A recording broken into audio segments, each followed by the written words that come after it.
All right, so I have um, an appointment Thursday, so I'm pre-recording Real Men Talking About Real Crap. Tonight we're going to cover some health tips, and men's health is a little challenging. A lot of men today meal prep, working 10 hours a day, driving an hour to work. I know a lot of fellas like this, working 12 hours a day, sometimes 15 hours a day, sometimes going out of town for days at a time. It's really, really hard to eat right. But I want to talk to you about why eating right is really important and why you may be struggling. There was a time that I was really struggling with a lot of knee issues. I'd had two surgeries on my left knee, no surgeries on my right knee. And as I began to study, I began to look at how artificial foods, man-made foods, especially man-made oils, um, uh, corn oil, vegetable oil, in any kind of oil other than avocado oil, olive oil, or butter or animal fat are the ones that I would recommend, caused inflammation in the body. So my knees would swell. They would literally turn black. Now, of course, at this time I was pushing 275, 300 pounds. But even after I lost the weight and got down, I was still having a lot of knee pain. And then as I began to study, I began to notice that the inflammation, and all of a sudden it just triggered with me.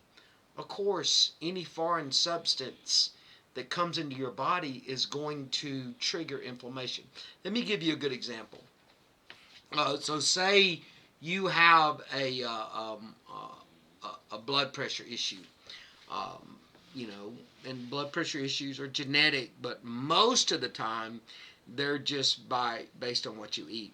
With every blood pressure medicine, they typically have a diuretic. Why do they have a diuretic?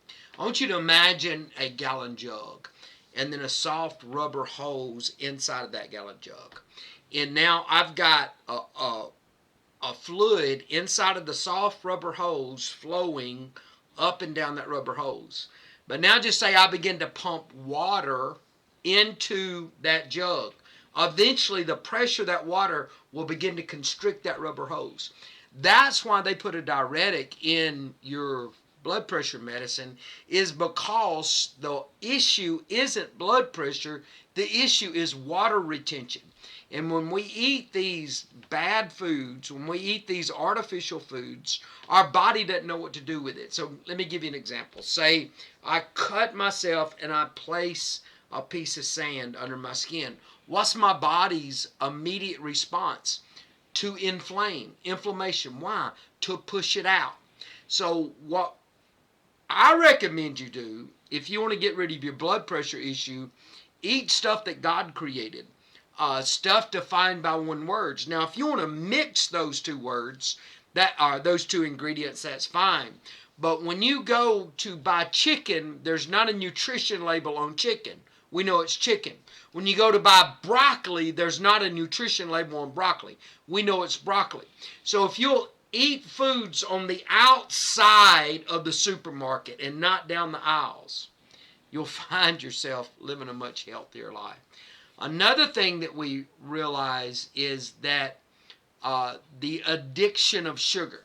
Sugar is incredibly addictive. If I were to take a fella and give him a Snickers bar and a 20-ounce Mountain Dew, and I took a fella over here and gave him a quarter gram of cocaine, and then after a certain amount of time, say 5-10 minutes, I did brain scans on each of the individuals, same neuroreceptors. Sugar hits the same receptors. Let me give you an example. So they took and did a rat study. I think it was like 40 rats. You can Google this. You can look it up. Rats tell us a lot about socialism, the reason it don't work, and rats also tell us a lot about sugar addiction. So they took these 40 rats and they got them hooked on cocaine, completely addicted for months, giving them cocaine water. Then all of a sudden they give the rats the opportunity to choose between cocaine water and sugar water. All 40 chose the sugar water over the cocaine water. So then they separated into two paths on One path, it was a clear path, no obstacles, straight to the cocaine water. And then on the other path, they put a metal plate and an electric charge. And the rats, you could tell they didn't like the electric charge. But 37 out of the 40 rats chose the sugar water over the cocaine water. Why? Because sugar is much more addictive. And sugar detox is a real thing. What is some of the other issues that we have is metabolism. The yo-yo dieting jacks up your metabolism. Look, it don't need to be a diet. It just needs to be you eat healthy. Listen, if you'll eat healthy 90% of the time, and what I mean by healthy, I'm not talking about low fat this, low sugar that, blah blah. I'm talking about the things that God created. You see the trophies back there? I did that, won those trophies by eating what God created.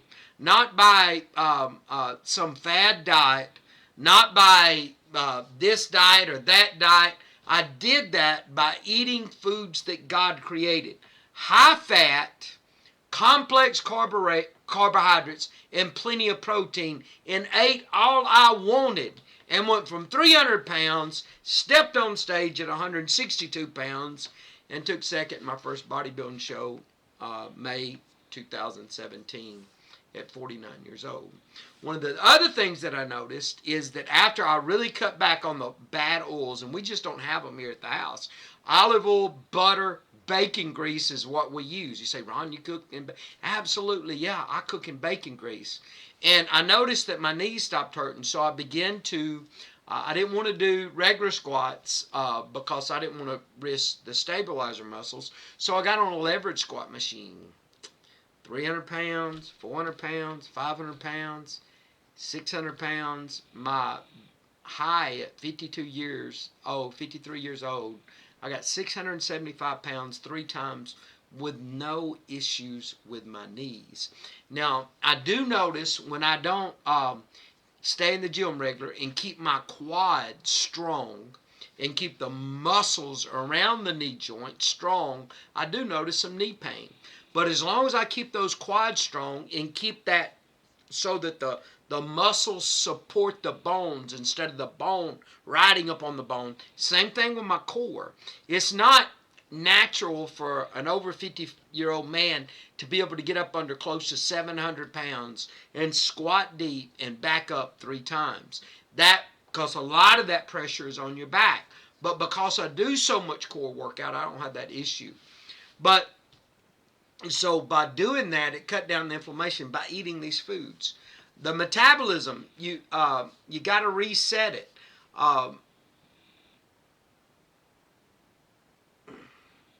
You've got to reset it, and we're going to talk about the 4 hormones. I want to let you know right now, you don't have a weight problem.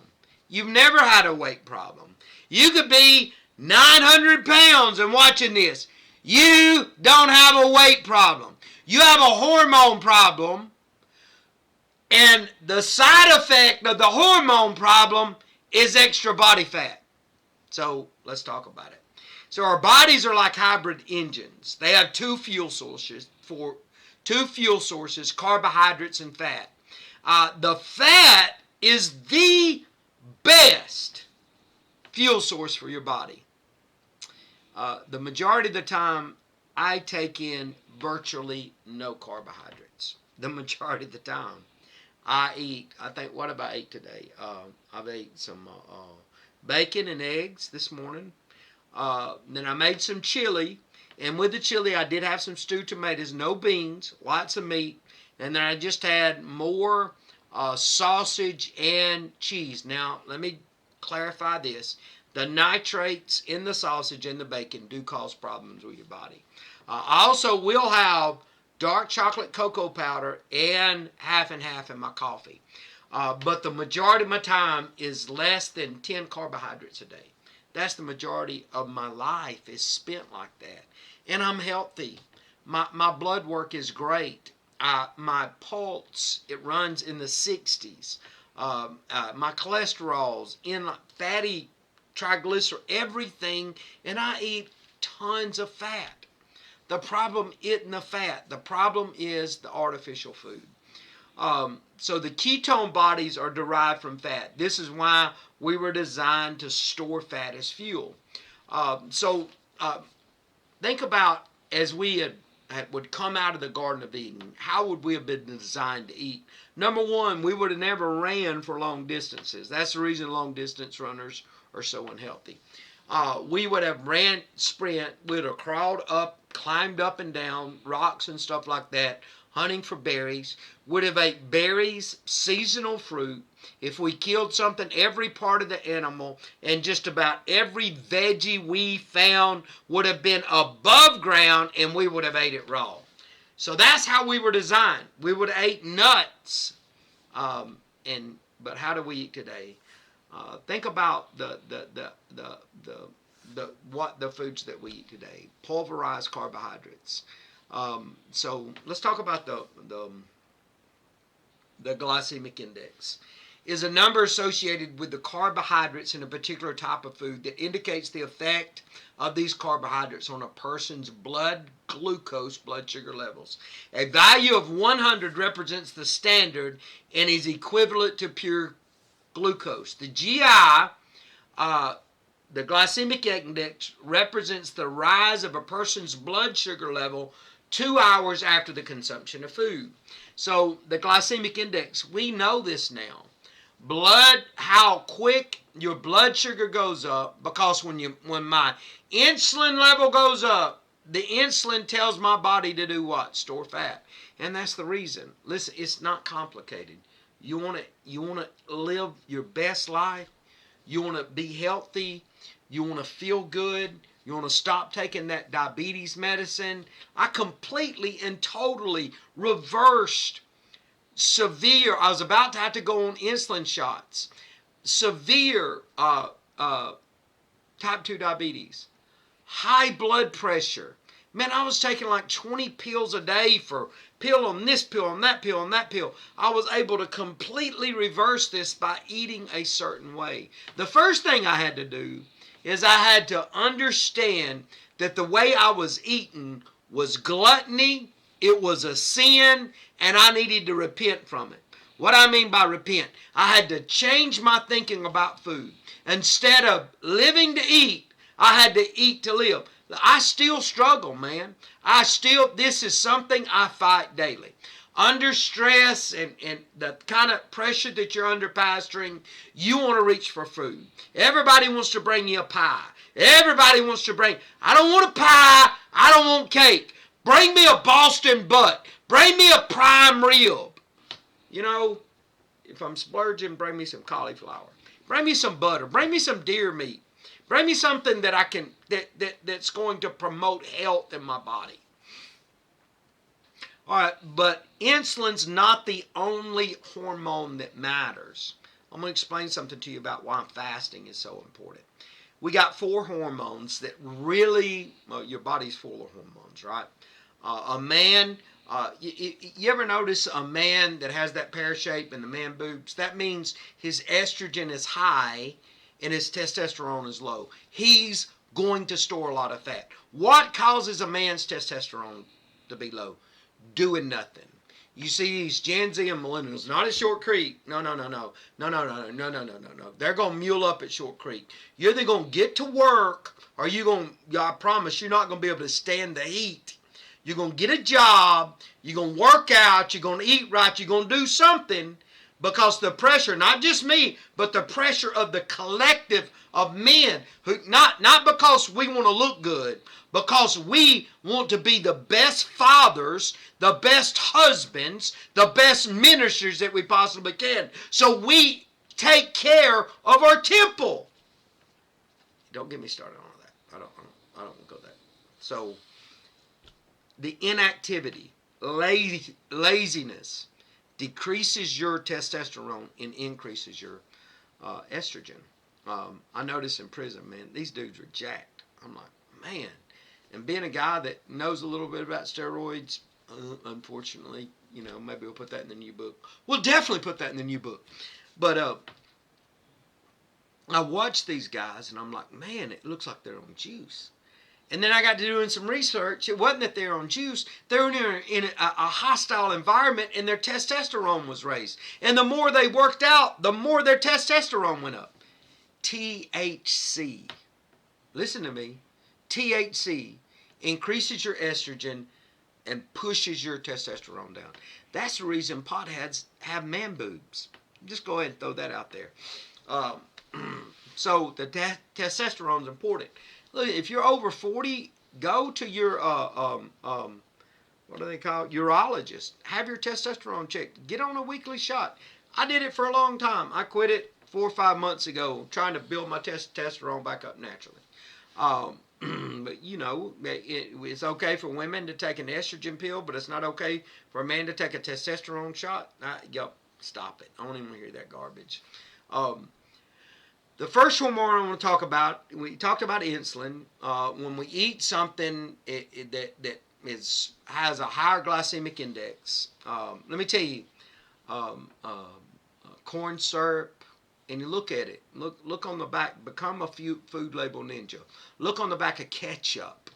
Look on the back of steak sauces. That's the reason when you come in my house, you're going to see homemade steak sauce. You're going to see homemade barbecue sauce because they put all this crazy, bad, demonic stuff. And you say, Ron, how can you call corn syrup demonic? The wages of sin is death, right? Lust when it's conceived bringeth forth sin. Sin when it's finished bringeth forth death. What kills more people than any substance in the world? Sugar. Sugar, because it causes diabetes and heart disease more than anything else.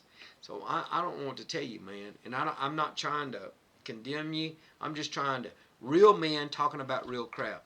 Listen, if you don't want to get healthy, you don't need to watch this podcast, because I am here to crawl up in your stuff. Yeah, I am here to explain to you that God needs you healthy, whole, clear-minded, not sugar-highed and having to take 15 pills a day and to try to force yourself to make it through the day. We don't need that. Socrates says, food is my medicine. But if I don't eat the right food, then I'm going to have a lot of medicine. Food is your medicine. Listen, broccoli's a great. Food is your medicine. Make your own ranch. You don't need the store-bought ranch. You make your own. Make your own mayonnaise. It's not that hard. It's not that time-consuming. So, besides the insulin, which spikes the blood sugar, when the blood sugar spiked, it produces the hormone insulin, and insulin tells your body to store fat. Ghrelin is a hormone that is released that increases appetite and is released at a certain time each day. If you're eating at 6 a.m., your glands will release the hormone telling you it's time to eat. After a few days, 3 to 4, your body will learn a new schedule and you'll be able to gradually increase your fasting window. Part of the problems with the reason why type 2 diabetes is so drastic is we were not created. You know who come up with the slogan, breakfast is the most important meal of the day? Quaker Oats. Why? Because they wanted you buying their food. Break fast. Break fast. That's what you're doing. When you wake up in the morning, you're breaking your fast. Don't eat breakfast. Don't eat it. Eat it at like 11 or 12. Don't eat it at all. I promise you, you can live a healthy life eating one meal a day. You just got to retrain your ghrelin levels. In other words, when your ghrelin's released. Leptin is a hormone made by fat cells that decrease your appetite. Levels of leptin, the appetite suppressor, are lower when you're thin and higher when you're fat. But many obese people have built up a resistance to the appetite suppressing effects of leptin. So how do you reset your leptin? You can't let your body lie to you. Number one, listen, eat a high fiber diet. When you're starting off and you're trying to eat right, first thing, you don't just go straight carnivore. You cut out the sugar right away. Cut out all the sugary drinks. Cut out the cereal. Cut out the white bread. But you'll eat a lot of broccoli. You'll eat apples, bananas, nuts, and stuff like that. And then you'll slowly begin to change that over time. And as you do, your leptin hormone will reset. We talked about insulin, and the last thing is cortisol. Now, this is a hard one. Cortisol is produced in response to stress and low blood glucose concentration. It functions to increase blood sugar through glucogenesis, suppresses the immune system, and aid in the metabolism of fat, protein, and carbohydrates. Basically, what it is, it's a flight or flight hormone. And it's got to be controlled. You got to control your stress level. How can you control your stress level? Number one, people that are causing you stress, you need to push them out of your life. You need to take them in a little at a time. You know what I mean? For a pastor, sometimes that can be hard. The other thing you can do, the most effective way to fight anxiety is exercise. I mean, study after study after study after study. The most effective way to fight depression, exercise. Look, I'm telling you, man, 3 to 4 days in a week, just out walking, 90% of your food, make sure it's something that God created. I promise you, it'll change your life. It will change. The weight will drop. You'll feel better. Your mind will be clear. And you'll be able to completely fulfill. How many obese preachers have died because they were addicted to food? Because they were gluttons. And they were pulled out of the kingdom way ahead of time. How many people have died for kidney issues because they had to take a bunch of medicine to offset the issues that they had from binge eating sweets and stuff? Maybe they wasn't overweight. Maybe they had a higher metabolism. But what are we seeing a big increase of these days? Kidney failure, right? My dad died of kidney failure. It was because of the medicine he was taking. He wasn't overweight at the time. He was slim. But all those years of taking all that medicine to control the symptoms from eating all the sugar, the pulverized carbs, the processed foods, he died at 75 years old. He might have lived to 95. Listen, I'm about to be 57 in a couple of weeks. I want to be healthy. I want to be around. I'm not done. I'm not done until God says I'm done. And when God says I'm done, I'll be done. But I'm going to make a commitment to take care of my temple. You need to make a commitment to take care of your temple. You got one body. Listen, if you know there's bad gas at a gas station, are you going to go put that in your car? How many cars have you owned?